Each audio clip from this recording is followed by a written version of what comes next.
3, 2, 1. Now we're good.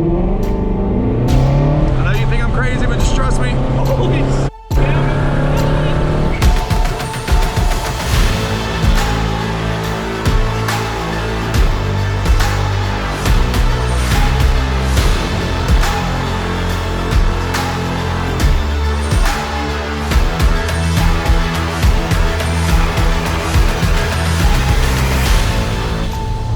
What is going on, guys? Before we get started with today's video, I am out here getting some break-in miles done on the GT350. We're about to go head back to the shop to finish up with today's video, but this thing is a blast now that we got it back together. Up here where we live, we've actually got some fairly nice twisty roads, a lot of nice stuff for driving, and this is nothing short of practically the perfect driver's car. So I figured, why not get some really nice engine and clutch break-in on some twisty roads and have a little bit of fun doing it.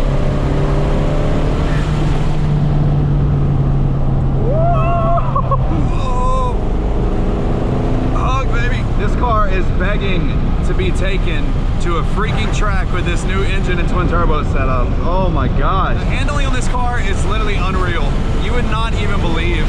It is crazy. Basically, guys, between last video and now, I've put probably about a good 100 or so miles on it. So I got the oil and everything changed. I got the data logs back and forth between Palm Beach Dyno. By the way, guys, go to their Instagram real quick. Show them some love. Say that I sent you, but we got the tuning and everything taken care of through them. The car is running very, very nicely right now. Unfortunately, I can't do any banging gears. I can't do anything wide open throttle. I can't do anything over 6,000 RPM because we are still breaking in the engine, but everything is doing pretty great on the car so far. The new clutch from Mantic is amazing. You guys want to go over their Instagram as well, you can go show them some love as well. They have helped a ton on pretty much all of the builds that I've had recently. This car though feels, oh my gosh, just being able to take curves and the active quick clutch engagement between shifts and everything is, it's sick. It really is. Anyways though, the car would probably be able to be pushed a good bit further, to be honest, in turns and stuff. I just, like I said, I'd rather be on the track.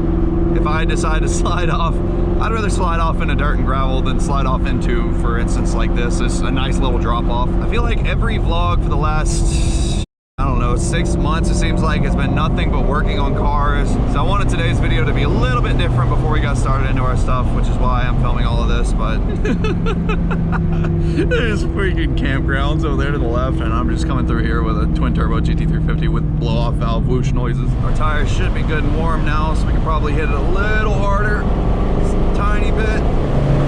This is a first for me because I have never had a car that can handle quite like this one, but we ended up twin turboing it, and so I never really came out and got to drive it. Oh my god, that hill. I never really got to come out and drive it on the curves anymore. Oh, that's sick. So this is technically my first drive through curves with the twin turbo setup, and wow is my my only response. Wow. Luckily the handling can support the power. So it's just like the most controllable, scary experience that you've ever probably sat yourself in, sitting in the driver's seat of this car. It's really interesting. This is definitely foreign territory for me. The thing that makes me nearly the most excited about this car is that the braking is so on point. It's insane. Oh my god, dude. I'm telling you, this car literally will just go wherever you point it. It's insane. I wish I could supply every single one of you guys watching this with one of these cars. It is so unbelievable being able to drive this and own it, and I am like eternally thankful for everything. This is not me being cocky and saying that my car is better than you guys or anything like that. I'm just saying that this car is insane to drive, and I want to be able to present everybody with the opportunity to have something like this if I could. It's moments like these, being able to drive something like this, it's a humbling experience coming from my background and how I was raised and everything, if that makes any sense. It's really cool. So thank you guys so much for this. It's incredible, honestly. My life, it's crazy how things change so fast. Running low on gas, so I need to go grab some fuel real quick, and we're coming back into town now, so after that we'll probably just go ahead and head up to the shop, because in today's video we're going to be installing a new radio in this car. Finally, as you guys know, this is the cheaper, I mean, there's nothing wrong with it. It makes sense why they did it in this car. In the track pack cars, they put this base radio in here because you want to save as much as you can on weight. Obviously, the big Sync 3 touchscreen radio with the Bose audio and the subs in the back, it's just really, really heavy. There is a wounded owl thing was hopping around trying to flap and take off, almost hit him. I'm gonna pull up on the owl and be like, hey son, you ever rode a Twin-Turbo GT350? You trying to hop in? Oh, there he is. Where do I pull off? Where do I pull off? Where do I pull off? Ah, no! Don't get hit. Oh, I shouldn't pull this in the mud, but I'm gonna do it. Oh, he just flew. Oh no, he can't fly well. All right, I'm coming. I don't know what to do. Hey, come on, move out the road. Come on, out the road. Oh shit. Come on, little guy. Come on, little guy. Oh, you're so huge. Wow, okay, come on. This way, this way, this way, this way. Come on, at least hop on. Anything, come on, please. I really don't want to see you get hit today. All right, come on. No, no, no. Do I take it? Oh, Jesus Christ. I wish somebody else was here to help. We're doing it. Oh, I can't. I'm so scared. Hello? Bro, I need help, son. What's wrong? Bro, I don't know what to do. Help. It's an owl, bro. He's, owl? Yeah, it's like a hurt owl. And I passed him up and he was in the lane about to get hit. So I moved him off the road, but I don't know if I should take him and like try to help him or if I should just leave him here on the side of the road. I'm just afraid he's going to get hit. I don't know how to raise an owl. Well, I mean, I don't know how to raise an owl either, but I mean, like, what do you recommend that I do here? Should I just wrap it up in my, oh, Jesus is looking at me, nah, chill. Should I just wrap it up in my jacket and like try to put it in the car? I don't know. I imagine if you wrap it up a certain way, then it's not gonna. Dude, this is hard. Man, owls are scary as shit, son. The list said it's illegal to own owls in the United States without a permit. I'm not trying to own it. I'm trying to help it so I don't die. If you keep it, we'll probably have to wait until Monday to bring it to the vet. So where are we gonna keep it? I don't know, bro. Here's what we're gonna do. I'm gonna set you on the ground right here, and I'm gonna try to get it. All right, we'll be ready to call 911 if needed. Oh, he flew. What the? Are you for real right now, dude? I guess he's good. He went and flew up in a tree. So like, oh man, I'm on the side of a fucking bridge and there's cars coming. All right, man. Be safe. All right, bye, man. Well, dang, the little owl played me. I guess he was good the entire time. Oh no, there's cars coming.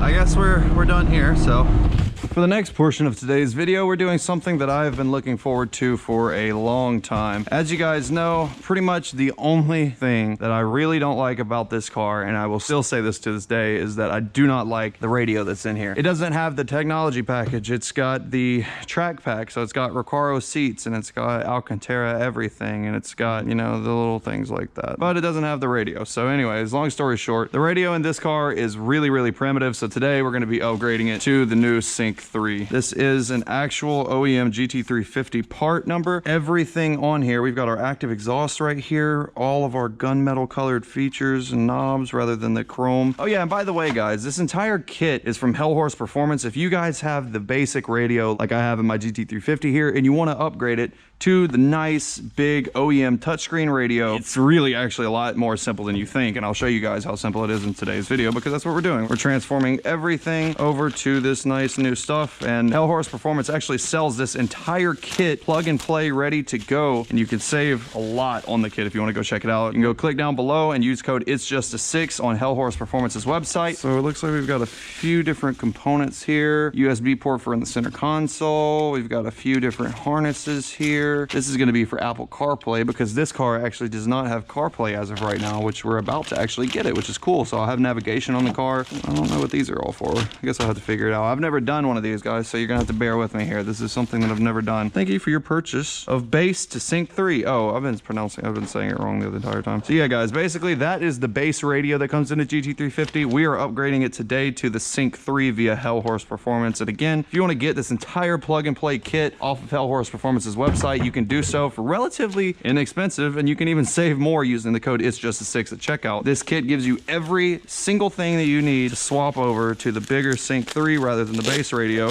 This is pretty much the last piece to this car that I've wanted to see done to it. This is all that it has been needing. In here is the Sync 3 touchscreen. We've got the Sync 3 bezel. We've got the touchscreen brackets here. We've got the plug and play harness. We've got the USB hub for in the center console. 2 USB cables right here. OBD adapter, which is right here. Awesome. To get started, it's super simple. Go in the passenger side of your car, grab your water bottle.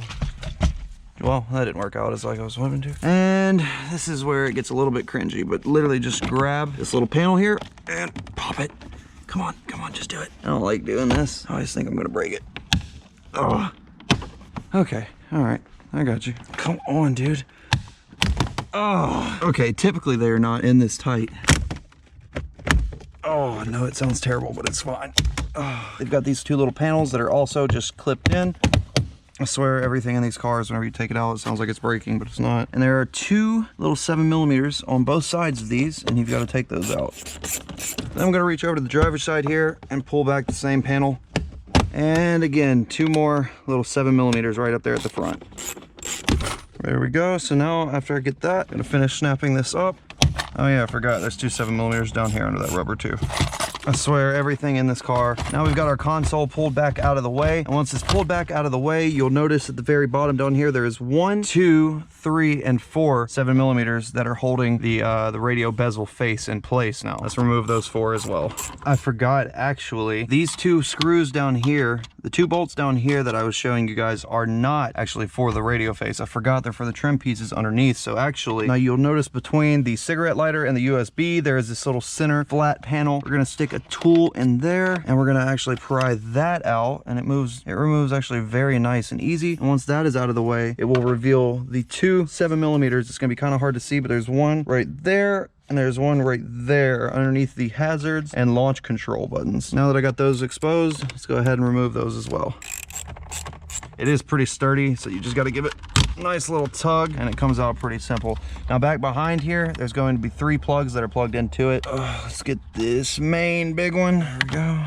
Our cigarette lighter one. You've got your radio face here, which we're going to take. I'm going to set it right here for now though, and I'm going to take out 4 more of these little 7mm screws here. There's 4 right here. These are the brackets that basically hold the small screen in place. So we're gonna get those moved out of the way real quick. As you guys saw in our new box over there, our new 8-inch touchscreen actually has its own brackets that are gonna be replacing these big ones. We're gonna pull our little screen out of the way now, and there is one more little clip on here, and you're gonna push down on the center like that.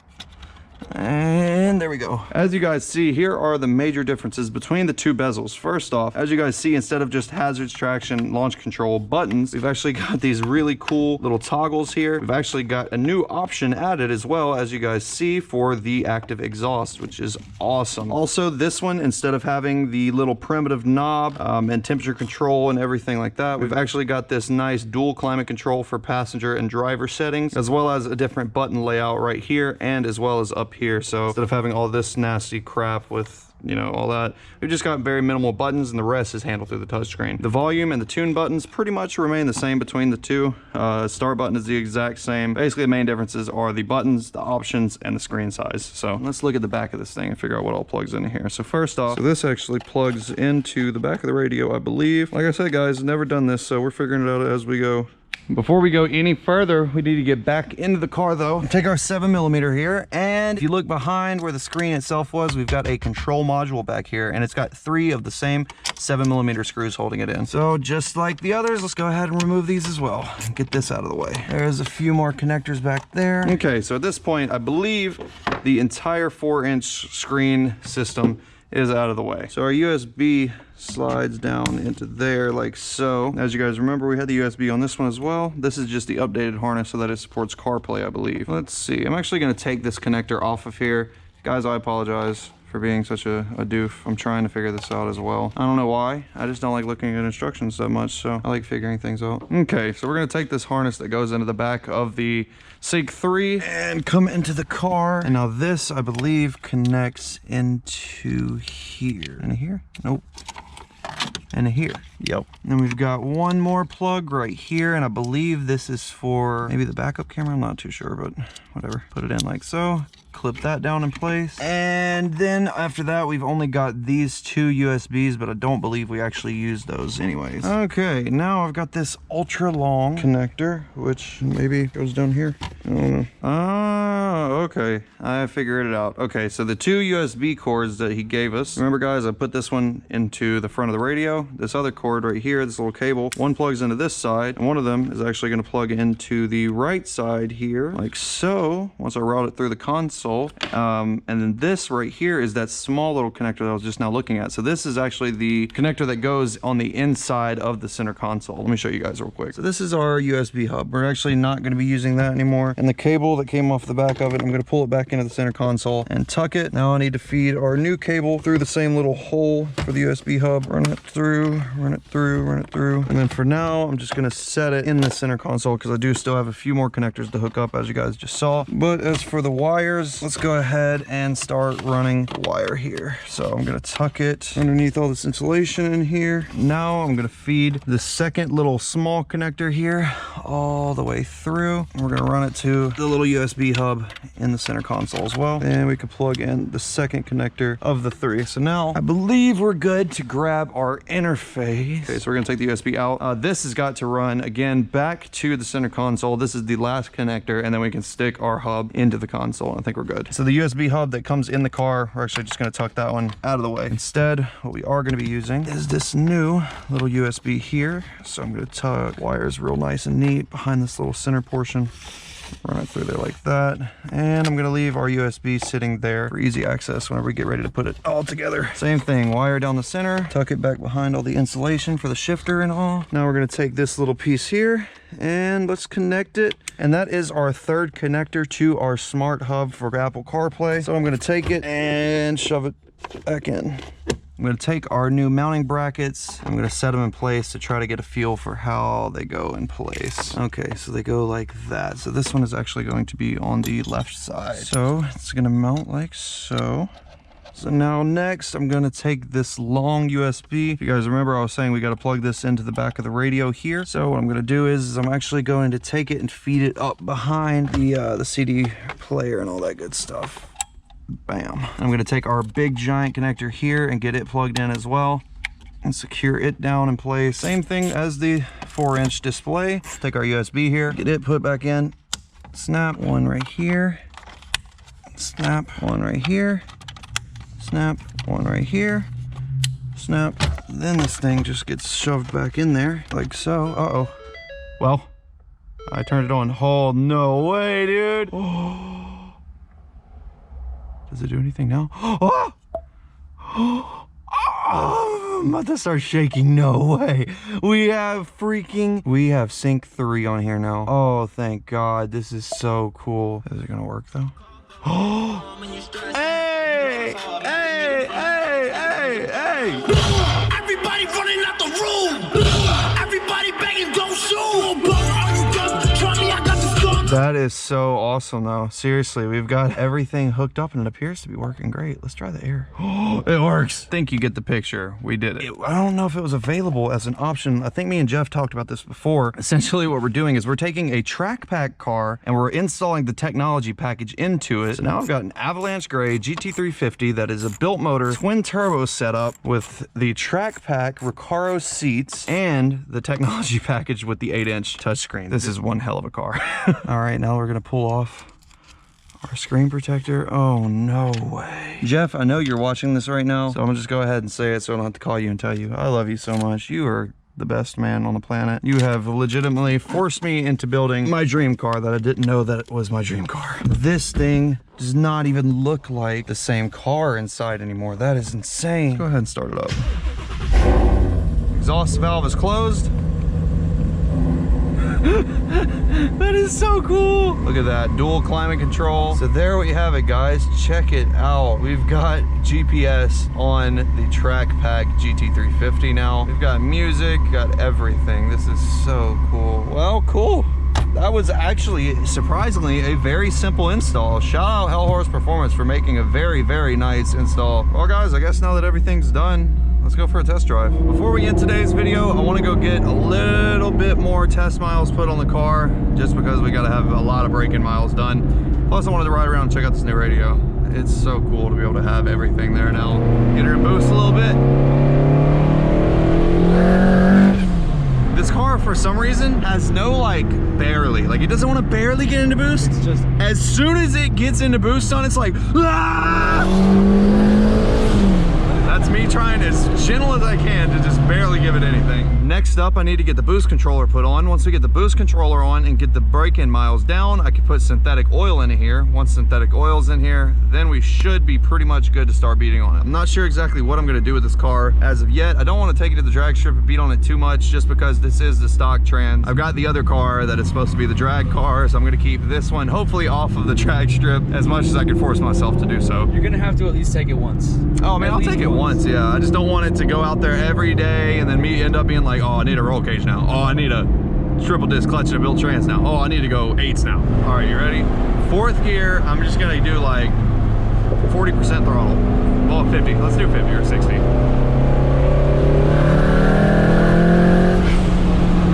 That's like 50% throttle just getting into gear. You've never ridden in this car before, huh? We went to Lake Charles, but it was down to 7. Oh no, hold on. We're gonna go do something fun. 3, 2, 1. Now we're good.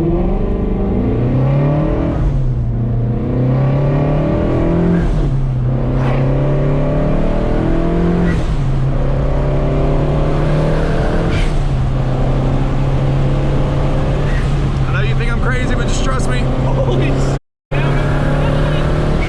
Yeah, it will literally hold on to the road and do whatever that you want it to. This thing really does hug the roads. Yeah, I don't know. All right, guys, me and Poe just got back from riding in the Shelby. What do you think?